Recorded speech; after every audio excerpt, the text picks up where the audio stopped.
بسم الله الرحمن الرحيم. الحمد لله والصلاة والسلام على رسول الله صلى الله عليه وسلم. قال الله تعالى في شان حبيبه: إن الله وملائكته يصلون على النبي يا أيها الذين آمنوا صلوا عليه وسلموا تسليما. اللهم صل على سيدنا ونبينا وحبيبنا وشفينا وسندنا ومولانا محمد وبارك وسلم. وقال تعالى: أعوذ بالله من الشيطان الرجيم بسم الله الرحمن الرحيم.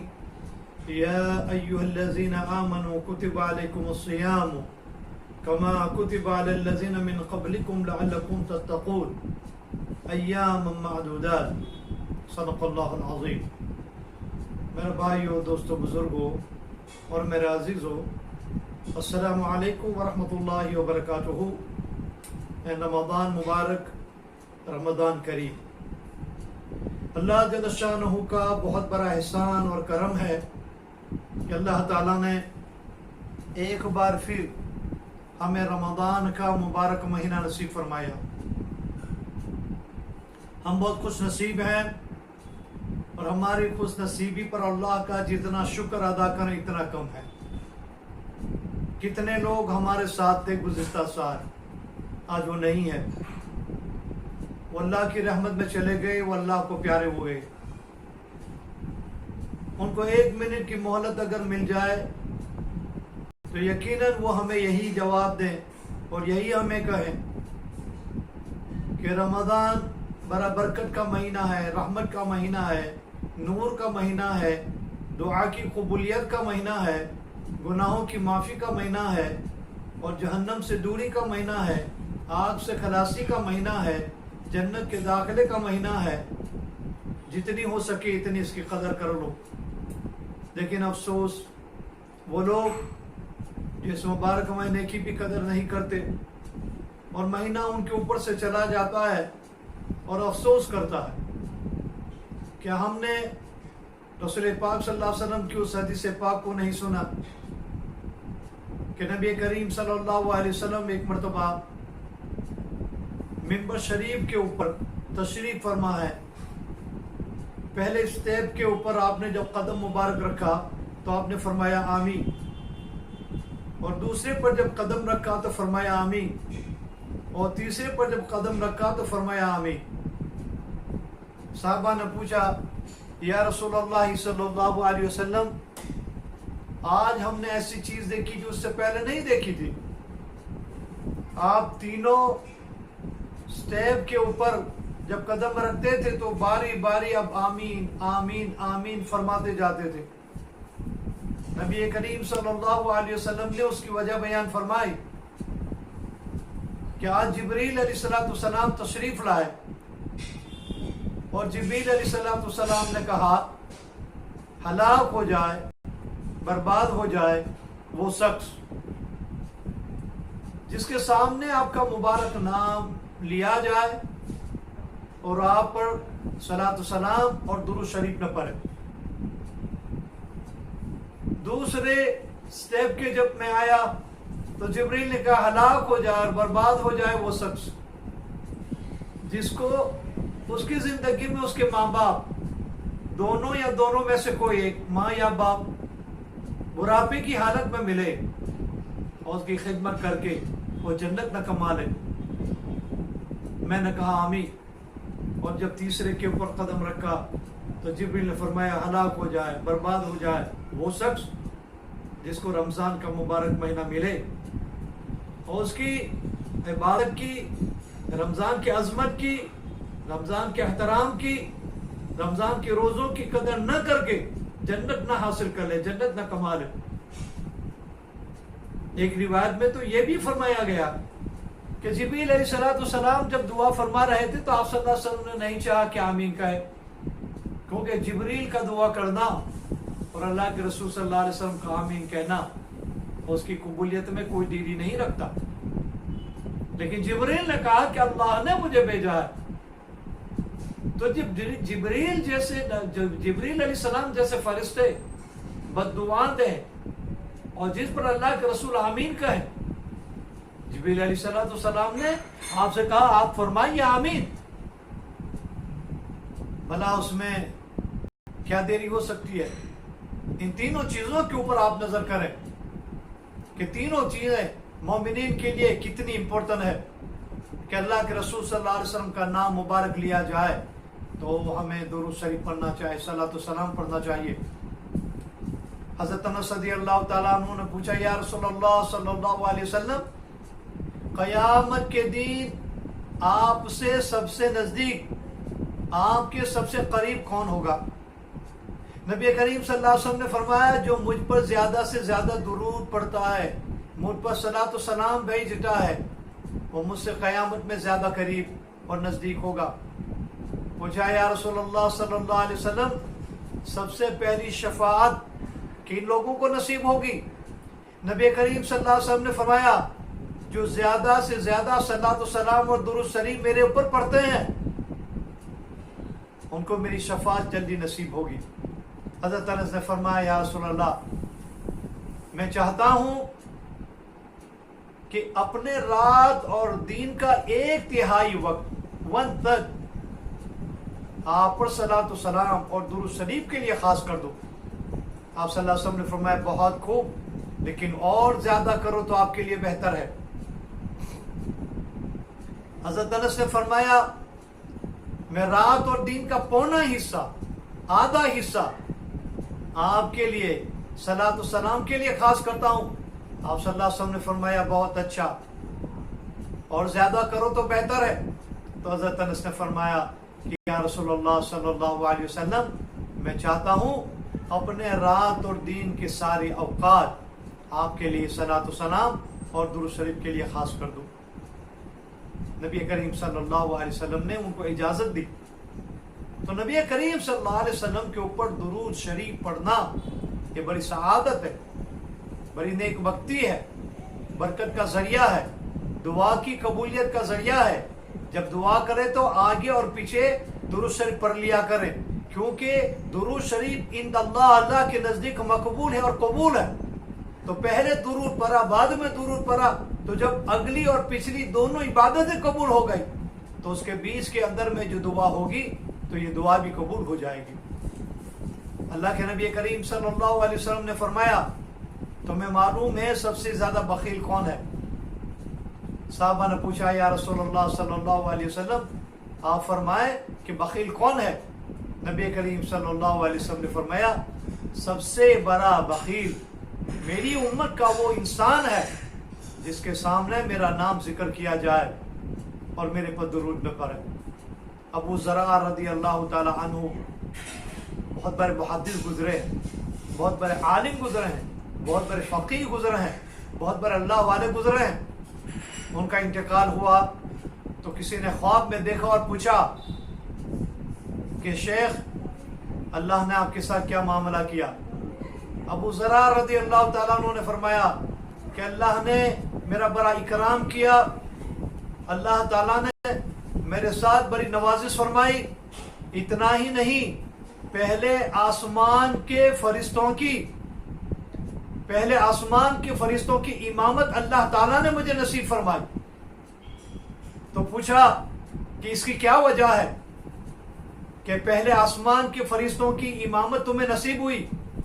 فرمایا کہ میں حدیث پڑھاتا تھا اور میں حدیثیں لکھواتا تھا اور میں حدیثیں لکھتا بھی تھا، تو جتنی مرتبہ یہ لفظ آتا قال قال رسول اللہ صلی اللہ علیہ وسلم تو میں اللہ کے رسول صلی اللہ علیہ وسلم پر صلاۃ و سلام کتابت میں لکھتا بھی تھا، پڑھتا بھی تھا، اور اپنے جتنے بھی شاگرد تھے، اسٹوڈنٹ تھے، ان لوگوں بھی میں حکم کرتا تھا کہ تم درود شریف پڑھو.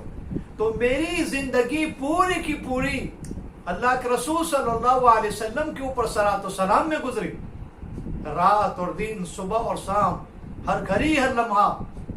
اور اس کا یہ نتیجہ ہوا کہ اللہ نے بخشش فرمائی، کرم فرمائی، آنر فرمایا، اکرام فرمایا، اور پہلے آسمان کے فرشتوں کی امامت کا صرف اللہ تعالیٰ نے مجھے نصیب فرمایا. دوسرے نمبر پر ماں باپ بہت بڑی دولت ہے، ماں باپ بہت بڑی نعمت ہے. قرآن شریف کے اندر میں جن جگہوں کے اوپر اور جہاں جہاں اللہ نے اپنے حقوق کی ادائیگی کا حکم فرمایا ہے، وہاں ساتھ میں ہی اللہ تعالیٰ نے ماں باپ کے ساتھ حسن سلوک کا حکم فرمایا ہے۔ شیخ الاسلام حجت الاسلام ابو حامد امام غزالی رحمۃ اللہ علیہ فرماتے ہیں کہ اللہ تعالیٰ نے 3 چیزوں کو ساتھ ساتھ ذکر فرمایا، پیرالل بیان کیا ہے، اور ایک کو دوسرے کے بغیر قبول نہیں کرتے۔ پہلی چیز فرمائی اطیعوا اللہ و اطیعوا الرسول، یہ لوگوں اللہ کی اطاعت کرو، اللہ کی فرما برداری کرو، اور اللہ کے رسول صلی اللہ علیہ وسلم کی اطاعت فرما برداری کرو۔ اب دیکھو، اللہ کی اطاعت، اللہ کے رسول کی اطاعت، اللہ کی فرما برداری، اللہ کے رسول کی فرما برداری ساتھ ساتھ چلتی ہے۔ آدمی زندگی پر اللہ کی فرما برداری کرے اور اللہ کے رسول کی فرما برداری نہ کرے تو اللہ تعالیٰ اپنی فرما برداری کو قبول نہیں کرے گا، کیونکہ کلمہ لا الہ الا اللہ نہیں ہے، کلمہ پورا ہے لا الہ الا اللہ محمد رسول اللہ۔ جہاں جہاں اللہ نے اپنا کلمے کا ذکر فرمایا وہاں اپنے نبی کا کلمے کا بھی ذکر فرمایا ہے۔ اذان میں دیکھو اشہد ان لا الہ الا اللہ ہے تو ساتھ میں اشہد ان محمد رسول اللہ ہے۔ تشہد میں آپ بیٹھیں گے، اتحیات پڑھیں گے تو وہاں ہم پڑھتے ہیں اشہد ان لا الہ الا اللہ، ساتھ میں ہے واشہد ان محمد عبدہ ورسولہ۔ اقامت میں دیکھو اشہد ان لا الہ الا اللہ پڑھتے ہیں تو ساتھ میں اشہد ان محمد رسول اللہ ہے۔ اتنا ہی نہیں، حضرت آدم علیہ السلام فرماتے ہیں کہ اللہ تعالیٰ نے میرے بدن میں جب روح ڈالی اور میرے اندر میں زندگی آئی، حیات آئی، تو میں سجدے میں گیا، اور سجدے سے جب میں نے سر اٹھایا تو میری نگاہ، میری نظر اللہ کے عرش پر پڑی، تو عرش پر لکھا ہوا تھا لا الہ الا اللہ محمد رسول اللہ۔ تو امام غزالی رحمۃ اللہ علیہ فرماتے ہیں کہ پہلی چیز جس کو اللہ نے ساتھ ساتھ ذکر فرمائی اور ایک کے بغیر دوسرے کو قبول نہیں فرماتے، وہ ہے اللہ کی اطاعت اور اللہ کے رسول کی اطاعت۔ دوسرے نمبر پر اقیموا الصلاۃ وآتوا الزکاۃ، نماز قائم کرو اور زکوٰۃ کو ادا کرو۔ تو جہاں نماز کا اللہ نے حکم فرمایا وہاں زکوٰۃ کا بھی حکم فرمایا، یہ دونوں ساتھ ساتھ چلتے ہیں۔ اقیموا الصلاۃ وآتوا الزکاۃ، نماز کی پابندی کرو، نماز کو ادا کرو، زکوٰۃ کو ادا کرو۔ آدمی نماز پڑھے گا اور زکوٰۃ نہیں دے گا، اللہ اس کی نمازوں کو، عبادتوں کو قبول نہیں کرے گا۔ آدمی زکوٰۃ دیتا ہے، نماز نہیں پڑھتا تو اللہ تعالیٰ اس کی نماز کو قبول نہیں کرے گا، نماز کی حقیقت نہیں آئے گی۔ ہم چاہیں کہ نماز کی حقیقت بھی زندگی میں اترے، زکوٰۃ کی حقیقت بھی زندگی میں اترے، تو نماز کی ادائیگی کے ساتھ ساتھ زکوٰۃ کی بھی ادائیگی کریں، اور زکوٰۃ کی ادائیگی کے ساتھ ساتھ نماز کا اہتمام بھی فرمائیں۔ تو یہ 2 چیزیں ہوئی۔ تیسری چیز اللہ نے کیا فرمائی؟ وَاعْبُدُوا اللَّهَ وَلَا تُشْرِكُوا بِهِ شَيْئًا وَبِالْوَالِدَيْنِ إِحْسَانًا۔ میرے بھائیو، دوستو، بزرگوں اور عزیزوں اور میری ماں بہنوں، اس آیت کریمہ میں غور کرو کہ جہاں اللہ نے اپنی عبادت کا حکم دیا، وَاعْبُدُوا اللَّهَ، اللہ کی عبادت کرو، اللہ کے سوا عبادت کے لائق کوئی نہیں، اور اللہ کے ساتھ کسی کو شریک نہ کرو۔ شرک بہت بڑا گناہ ہے، ان الشرک لظلم عظیم، اللہ تعالیٰ فرماتا ہے کہ شرک ظلم عظیم ہے۔ اللہ تعالیٰ فرماتا ہے میں کفر اور شرک کے علاوہ سارے گناہوں کو معاف کر دوں گا۔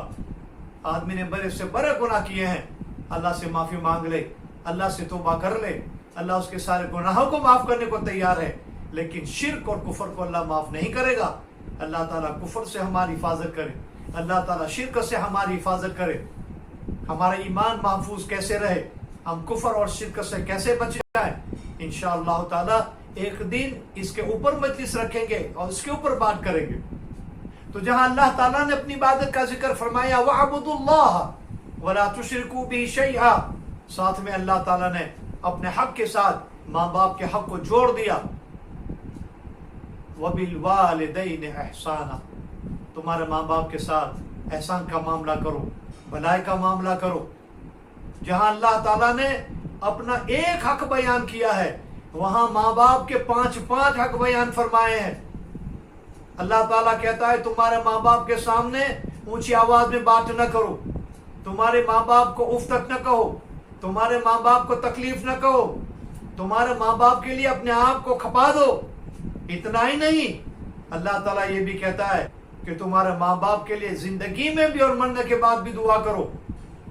وَقُلْ رَبِّ ارْحَمْهُمَا كَمَا رَبَّيَانِي صَغِيرًا، کہ اللہ میرے ماں باپ پر رحم کا معاملہ فرما، کرم کا معاملہ فرما، بھلائی کا معاملہ فرما، کائنڈنیس کا معاملہ فرما، نرمی کا معاملہ فرما، جس طرح میرے ماں باپ نے میرے ساتھ میرے بچپنے میں بھلائی کا معاملہ کیا تھا، نرمی کا معاملہ کیا تھا، ماں باپ کے ساتھ اس طرح سے معاملہ کیا جائے۔ اللہ تعالیٰ نے دوسری جگہ پر فرمایا انشکر لی ولیوالدی، میرا شکر ادا کرو اور تمہارے ماں باپ کا۔ دیکھو یہاں پر ایک جگہ تو عبادت میں اپنے حق میں اللہ تعالیٰ نے اپنے حق کے ساتھ ماں باپ کے حق کو بھی جوڑ دیا، یہاں پر اللہ تعالیٰ نے اپنے شکر کا حکم فرمایا انشکر لی، میرا شکر ادا کرو۔ اللہ کا شکر ادا کرنا اللہ کو بہت پسند ہے۔ جب بندہ اللہ کا شکر ادا کرتا ہے اللہ خوش ہوتا ہے۔ اللہ تعالیٰ نے بنی اسرائیل کے ایک نبی کے اوپر وحی بھیجی اور فرمایا کہ شیطان پر میں نے کتنا انعام کیا، کتنا اکرام کیا۔ چھوٹا بچہ تھا زمین کے اوپر، اس کا نام عزازیل تھا، یہ جنات کے بچوں میں سے ایک بچہ ہے۔ جب جناتوں نے اللہ تعالیٰ کی نافرمانی کی، انسانوں سے پہلے اس زمین کے اوپر جنات رہتے تھے، جتنے انبیاء اور رسول ہمارے اندر میں آئے اللہ تعالیٰ نے اتنے نبی اور رسول جناتوں میں بھی بھیجے۔ جس طرح ہمارے باپ ہمارے دادا ابو البشر ہیں، ایسے ان کے باپ ابو الجن ہے، ابو الجان ہے۔ ہمارے دادا کا نام ہے حضرت آدم علیہ السلام اور ان کے دادا کا نام ہے سومیہ۔ 1,24,000 کے قریب انبیاء اور رسول ہمارے اندر میں آئے، تو ان میں بھی اتنے ہی انبیاء آئے۔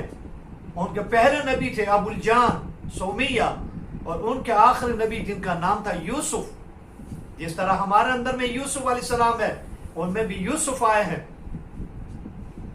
آخری نبی جو ان کے آئے، ان کے ساتھ ان لوگوں نے شرارت کی، ان کو قتل کر دیا۔ اللہ جل شانہ نے ان پر عذاب بھیجا۔ اس عذاب کے اندر میں سارے جنات، ان کی ذریات ختم ہو گئی۔ ایک بچہ باقی رہ گیا جو چھوٹا بچہ تھا، جس کو عزازیل کہتے ہیں۔ اللہ کے حکم سے فرشتے ان کو اٹھا کر آسمان میں لے آئے۔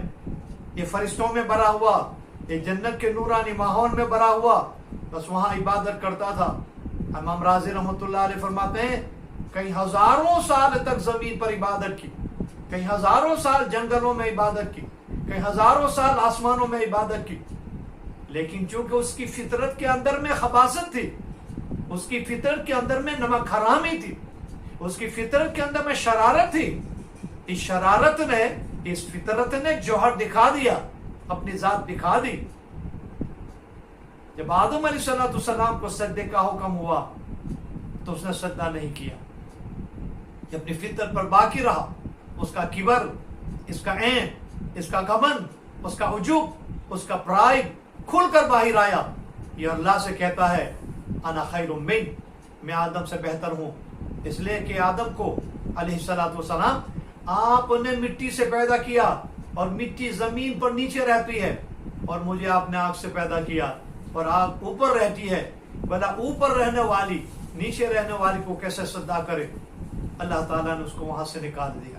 اب دیکھو پوری زندگی اللہ نے کتنی رعایت کی، اللہ نے کتنا کرم فرمایا، کتنا انعام فرمایا۔ زمین پر سے اٹھا کر آسمان میں رکھا، ہزاروں فرشتوں میں بیٹھ کر یہ نصیحتیں کرتا تھا، مجلسیں کرتا رہا۔ 70,000 فرشتوں کے قریب اس کی مجلس میں بیٹھتے تھے۔ سر اٹھاتا تھا اس کو عرش نظر آتا تھا، سر اٹھاتا تھا لوح محفوظ اس کو نظر آتا تھا۔ ایسے نورانی ماحول میں رہ کر بھی اس کے ناشکری کی وجہ سے برباد ہو گیا۔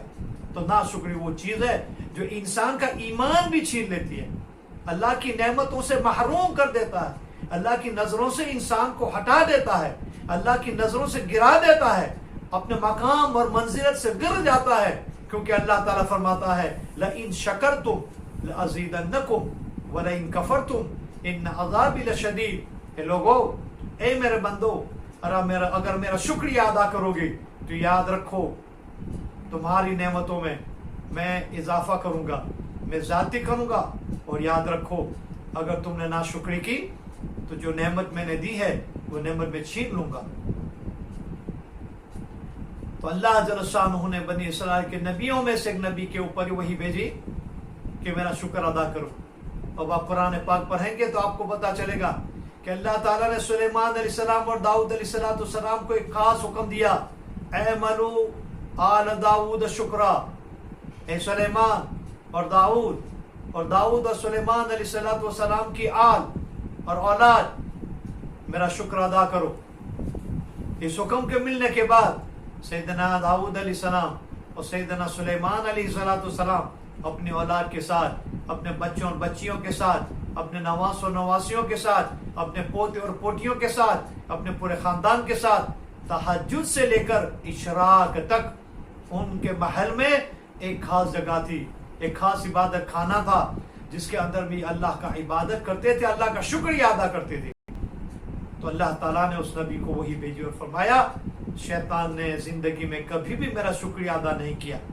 پھر آگے اللہ تعالیٰ شکر کی فضیلت بیان فرماتے ہیں کہ میرا بندہ جب میرا شکر ادا کرتا ہے کسی بھی نعمت کے اوپر، میں نے کوئی کھانا دیا، میں نے کوئی پینے کی چیز دے دی، میں نے سواری دے دی، میں نے مکان دے دیا، نوکری دے دی، اچھا دھندا دے دیا، اچھا بزنس دے دیا، اچھی صحت دے دی، عزت دے دی، نامنا دے دی، مکان دے دیا، میری جس کسی بھی نعمت کے اوپر میرے بندوں میں سے کوئی بندہ اور میری بندی میں سے کوئی بندی جب میرا شکر ادا کرتا ہے میں بہت خوش ہوتا ہوں، میں اتنا خوش ہوتا ہوں فرشتوں کو حکم دیتا ہوں کہ اس کے اعمال میں 70 نیکیوں کو لکھو۔ میں فرشتوں کو حکم دیتا ہوں جنت میں اس کے 70 درجات سٹیٹس کو بڑھاؤ۔ میں فرشتوں کو حکم دیتا ہوں اس کے 70 گناہوں کو معاف کرو، اور میں فرشتوں کو حکم دیتا ہوں کہ تم گواہ رہو میں نے اس کی 70 حاجات، 70 ضروریات، 70 نیڈ، 70 ریکوائرمنٹ میں پوری کروں گا۔ اور سب سے آخری ریکوائرمنٹ اور نیڈ اور ضرورت یہ ہے کہ گارنٹیڈ میری ذمہ داری پر میں اس کو ایمان پر موت دوں گا۔ تو اگر کوئی چاہے کہ اس کا ایمان مضبوط ہو، ایمان میں زیادتی ہو اور خاتمہ ایمان کے اوپر آئے اور ایمان محفوظ رہے، اللہ کی نعمتوں کے اوپر شکریہ ادا کرتے رہے۔ تو جہاں اللہ جل شانہ نے اپنے شکر کا حکم فرمایا انشکر لی، میرا شکر ادا کرو، وہاں اللہ تعالیٰ نے ماں باپ کے شکر کا بھی حکم فرمایا، ولی والدین، اور تیرے ماں باپ کا۔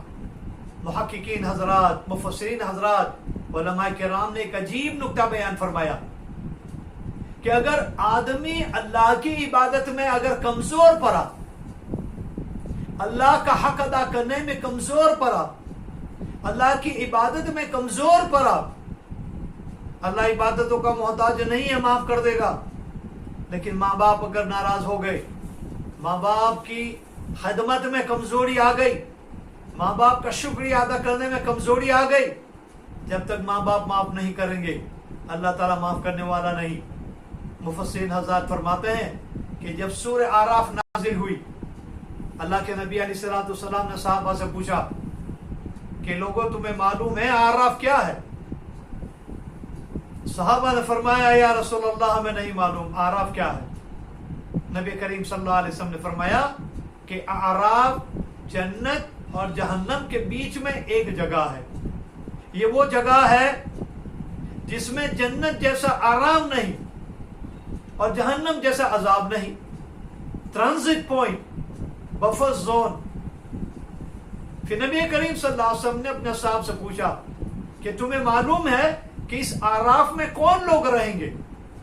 صحابہ نے پوچھا یا رسول اللہ صلی اللہ علیہ وسلم ہمیں معلوم نہیں کہ اس اعراف میں کون رہیں گے۔ اس میں دو تفسیریں بیان فرمائی، دو روایتیں بیان فرمائی ہے۔ ایک یہ ہے کہ وہ لوگ جن کی نیکیاں اور گناہ 50-50 ہوں گے، ہاف ہاف، جب تولا جائے گا اعمال تو 50-50 نکلے گا۔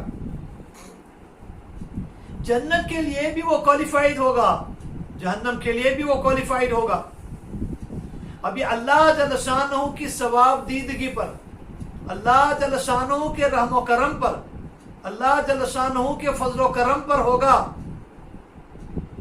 کہ معاف کر دے اور جنت دے دے اور جنت کا مستحق بنا دے یا جہنم میں ڈال دے۔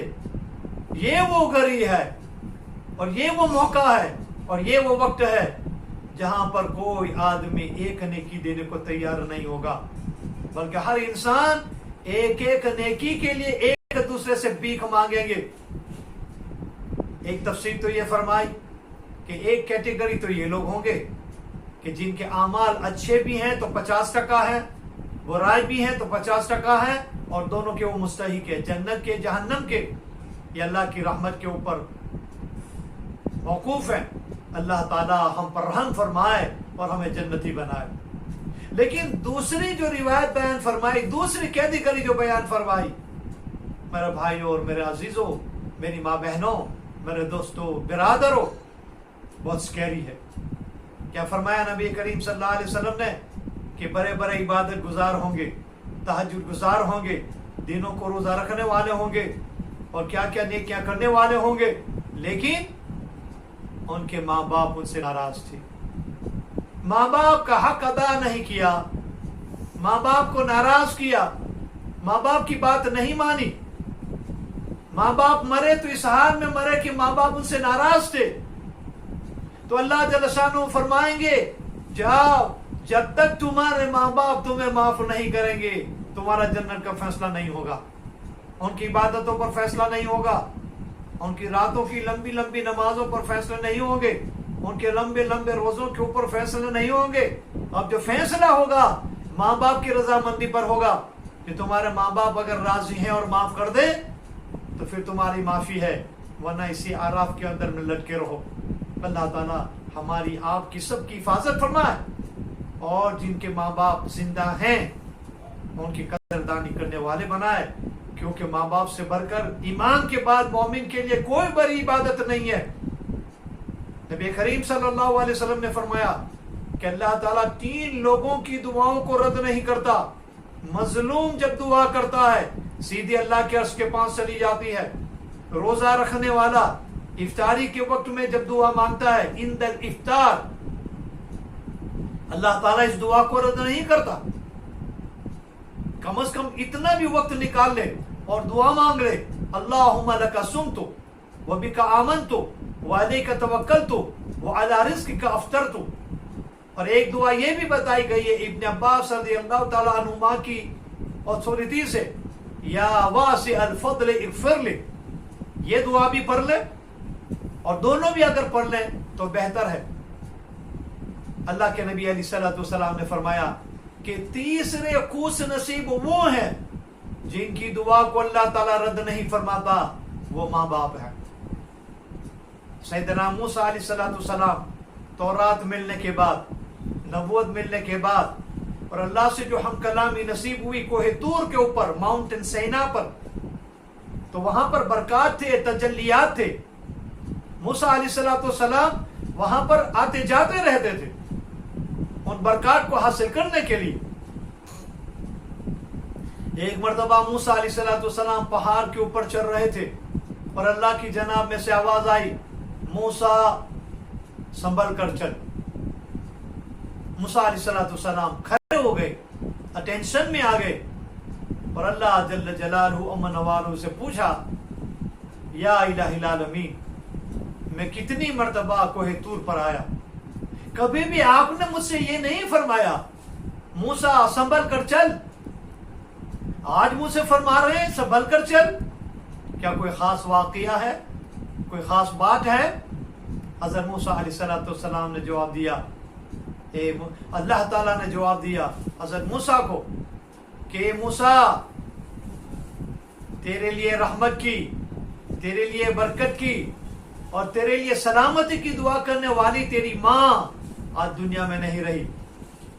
تیری ماں کی وجہ سے، تیری ماں کی دعاؤں کی وجہ سے تو سلامت رہتا تھا، آج تیری ماں نہیں، تیری دعا کا دروازہ چلا گیا، اب تیری سلامتی، سیفٹی، رحمت اور برکت کے لیے تجھے زیادہ اہتمام کرنا پڑے گا۔ تو میرے بھائیوں، جن کے ماں باپ زندہ ہیں، یہ تمہارے لیے خوش نصیبی ہے کہ جتنا ہو سکے ان کی قدر کر لیں، ان کی خدمت کر لیں، ان کو راضی کر لیں، ان کے پاس دعا کرائیں۔ سب سے بڑے شیخ تو ہمارے ماں باپ ہیں۔ ایک صحابی رضی اللہ تعالیٰ عنہ نے پوچھا، یا رسول اللہ صلی اللہ علیہ وسلم، اگر کسی کے ماں باپ زندہ نہیں ہیں تو؟ سبحان اللہ، نبی کریم صلی اللہ علیہ وسلم نے فرمایا کہ اگر کسی کی ماں زندہ نہیں اور کسی کا باپ زندہ نہیں تو پھر ان کے لیے یہ درجہ ہے کہ ان کی جو خالہ ہے وہ ماں کی جگہ پر ہے۔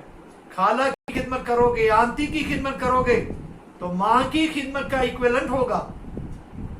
اگر خالہ بھی نہیں ہے تو پھوپھی ہے، اور خالہ اور پھوپھی بھی نہیں ہے تو اپنی قوم میں، اپنی کمیونٹی میں، اپنے محلے میں جو بڑی عمر کی ہیں، جو اپنی ماں کی عمر ہے، اپنی ماں کی فرینڈ ہے، ان کی خدمت کرو، ان کی قدر کرو، ان سے دعائیں لو۔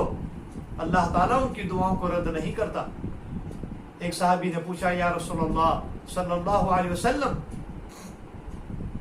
مجھ سے ایک گناہ ہو گیا تھا، اس گناہ پر میں نے بہت توبہ کی، بہت صدقہ بھی ادا کیا، اور مجھے یقین بھی ہوگا کہ اللہ نے میری توبہ قبول کر لی، میرا گناہ معاف کر دیا، لیکن یا رسول اللہ صلی اللہ علیہ وسلم، گناہ کا بوجھ ابھی بھی میرے دل اور دماغ پر باقی ہے۔ انسان بعض مرتبہ معاف بھی کر دیتا ہے، معافی ہو بھی جاتی ہے، لیکن آدمی میں ایک مادہ ہے ریگریٹ، افسوس۔ یہ ریگریٹ ہر وقت آدمی کرتا رہتا ہے، میں نے ایسا کیوں کیا تھا، مجھے ایسا نہیں کرنا چاہیے تھا۔ یہ ریگریٹ زندگی پر انسان کو ستاتا رہتا ہے۔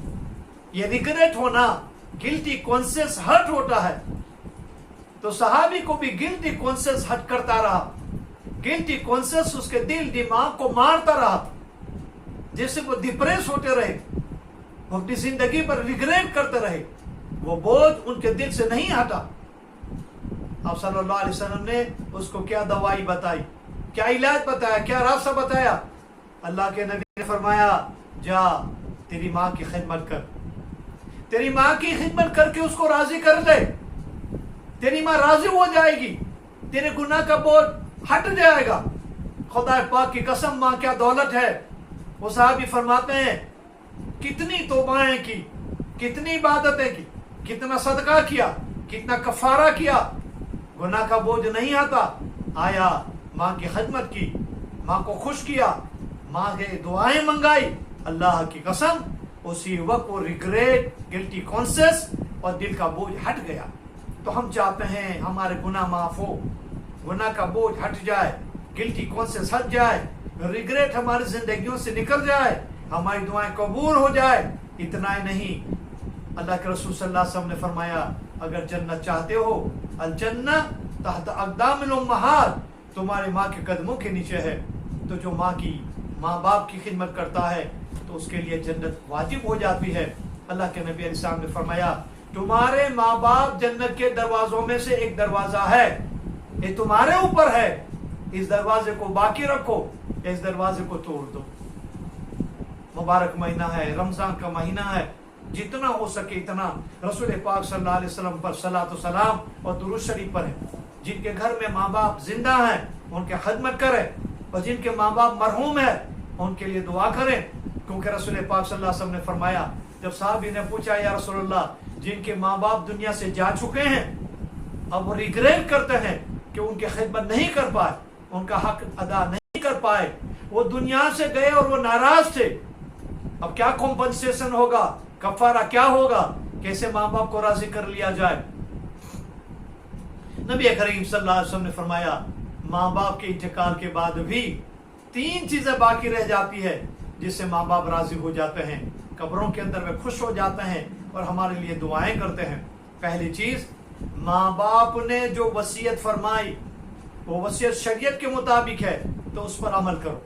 دوسری چیز، ماں باپ کے رشتہ دار، ماں باپ کی جان پہچان والے، ماں باپ کے دوست برادر تمہارے گھر پر آئے، تمہارے گاؤں میں آئے، تمہاری بستی میں آئے تو ان کی خدمت کرو، ان کی خدمت کرنے سے تمہارے ماں باپ اپنی قبروں میں خوش ہوتے ہیں اور تمہارے لیے دعا کرتے ہیں، تم سے راضی ہو جاتے ہیں۔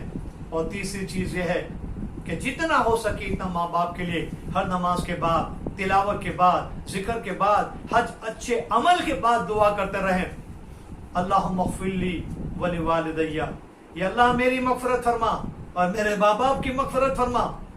رب ارحمہما کما ربیانی صغیرا، یا اللہ میرے ماں باپ کے ساتھ اچھائی کا معاملہ فرما، نرمائی کا معاملہ فرما، نرمی کا معاملہ فرما، بھلائی کا معاملہ فرما، کرم کا معاملہ فرما، جس طرح میرے ماں باپ نے میرے بچپنے میں میرے ساتھ بھلائی کا، نرمی کا معاملہ فرمایا تھا۔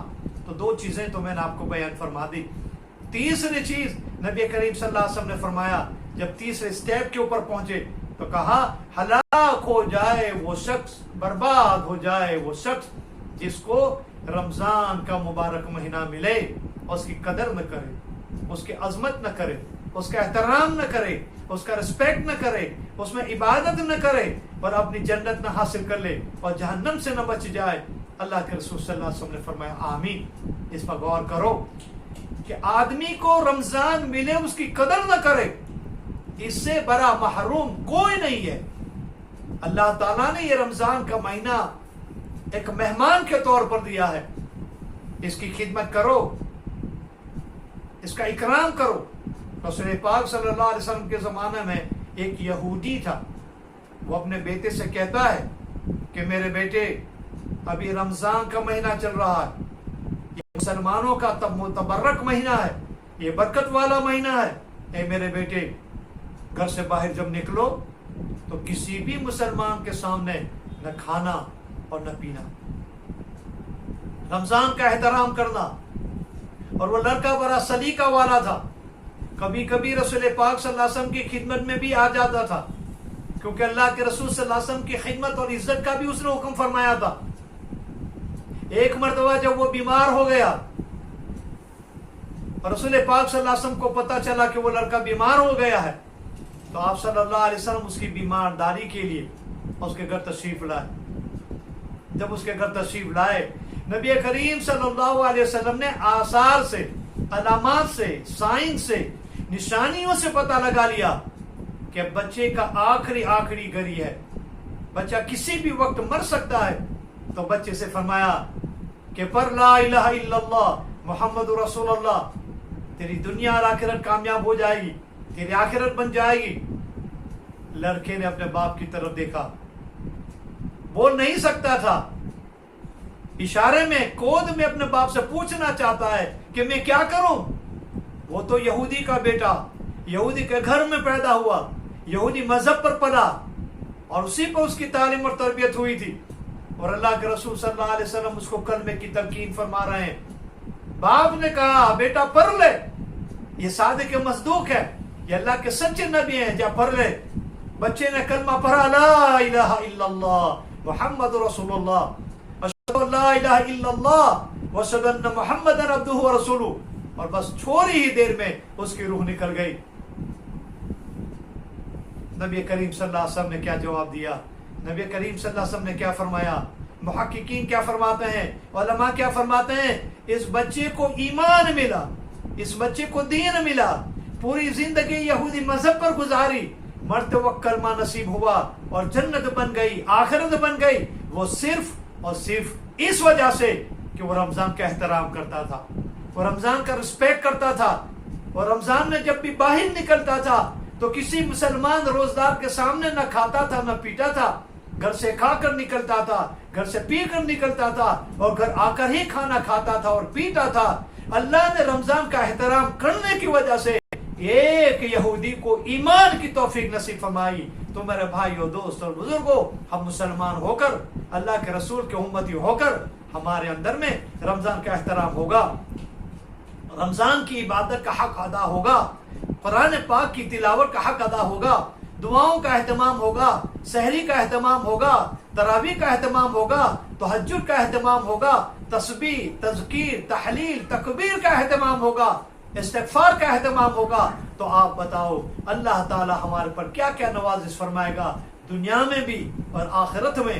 آخر میں اللہ جل شانہ سے دعا ہے کہ اللہ نے یہ رمضان کا جو مبارک مہینہ ہمیں نصیب فرمایا ہم اس کی قدر کر لیں، اللہ ہمیں اس کی قدر کرنے والے بنائے، اور اللہ تعالیٰ رمضان کی عبادتوں کو، روزوں کو، دعاؤں کو قبول فرمائے۔ اور آج کل جو کورونا وائرس نکلا ہوا ہے اللہ تعالیٰ پوری امت کی حفاظت فرمائے، اور اللہ تعالیٰ اس بلا سے پوری امت کی حفاظت فرمائے، اور اللہ تعالیٰ حرمین شریفین کو کھول دے، اور اللہ جل شانہ جو بیمار ہیں ان کو شفا کاملہ عاجلہ دائمہ مستمرہ نصیب فرمائے، اور اللہ تعالیٰ رمضان کی برکتوں سے مالا مال فرمائے۔ آج سے بڑی راتیں شروع ہو رہی ہے، اور نبی کریم صلی اللہ علیہ وسلم نے فرمایا کہ لیلۃ القدر آخری 10 دنوں میں جو طاق راتیں ہیں، جو اور نمبر 9 ہے اس میں تلاش کیا کرو۔ تو آپ سے پہلی رات شروع ہو رہی ہے تو اس کا بھی اہتمام کیا جائے، اعتکاف کا بھی اہتمام کیا جائے، اور یاد رہے تو میرے لیے بھی دعا کرے۔ اللہ تعالی ہم سب کو عمل کی توفیق نصیب فرمائے۔ اقول قولی ھذا واستغفر اللہ لی ولکم ولسائر المسلمین فاستغفروہ انہ هو الغفور الرحیم۔ السلام علیکم ورحمۃ اللہ وبرکاتہ۔